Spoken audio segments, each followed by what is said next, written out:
starting from scratch. About 30 years ago, rock music came to China for the first time.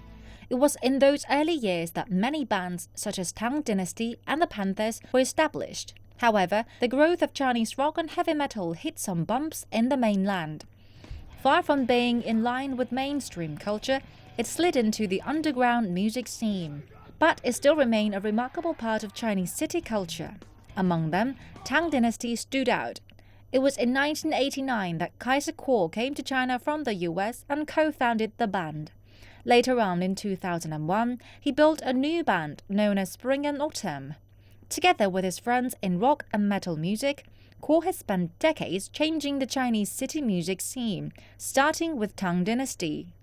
A band called Tang Dynasty would immediately resonate with people who understood that the Tang was a great dynasty in Chinese history precisely because it was open to external influences, because it was so cosmopolitan, because there was this sort of almost fetish for things that were exotic during the Tang. So that name just came up very easily for you? It didn't. It was actually the result of some long thinking that I did on my part. And the other members agree with you? They did.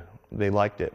The style of the band or of your music is very much traditional Chinese music or folk music, but in a grand way, combined with so-called Western style heavy metal. Yeah, I actually think that it in many ways is maybe a good cipher for my whole identity, right?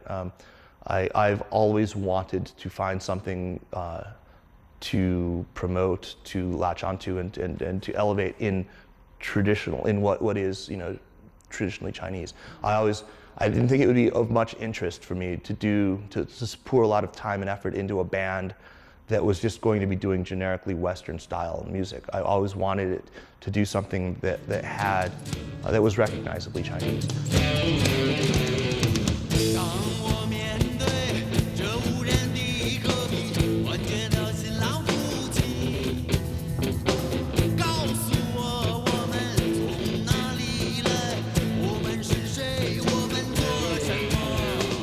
Back in the 1990s, what was it like? It was wonderful. It was.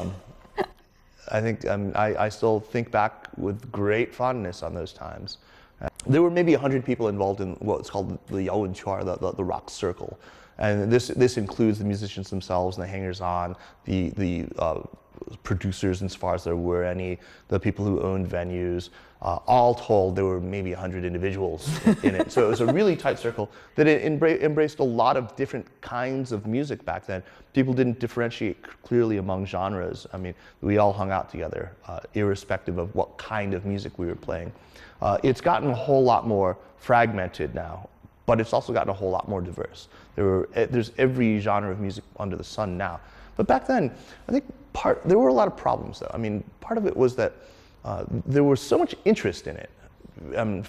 Part of it was because the outside media was so interested in this phenomenon that the few who were playing in that scene, irrespective of how good they actually were, irrespective of how much depth they actually had, how much of a pool of talent they could actually draw on personally, they all got famous. Some of them didn't maybe deserve it. I certainly didn't. I felt like I landed on a low-gravity planet. I'm a stubbornly and decidedly mediocre guitar player. I'm not very good. And I was good enough then, but I certainly, if I were in any other mature music market with my really middling talents, I wouldn't have amounted to anything. So I got very lucky. 应带来了神的艺术，交给瑟索的玫瑰，身在昨天已经被谋杀。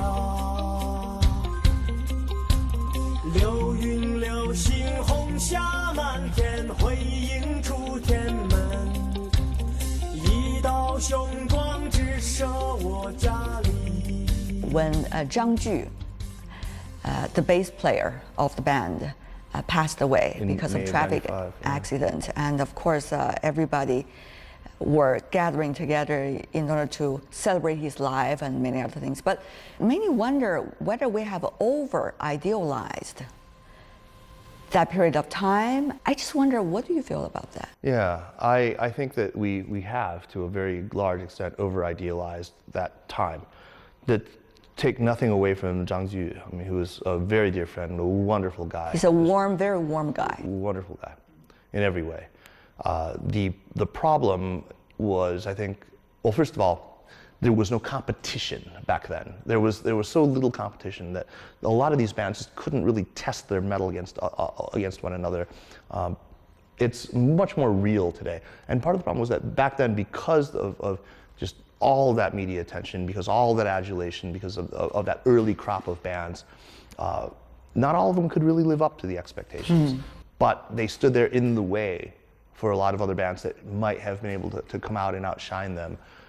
And forever on everyone's lips, you know, when they thought of Chinese rock, it was that, you know, 崔健黑豹唐朝. I mean, it was always going to be these early bands. Early icons. Early icons. And there were so many other bands that came after, you know, that were equally deserving of attention that never got it, in part because they were always in the shadow. How would you say, you know, 10 years, 20 years from now, you look back at that day, the last performance of Chunqiu, and almost the last performance of a continuous professional music life for you?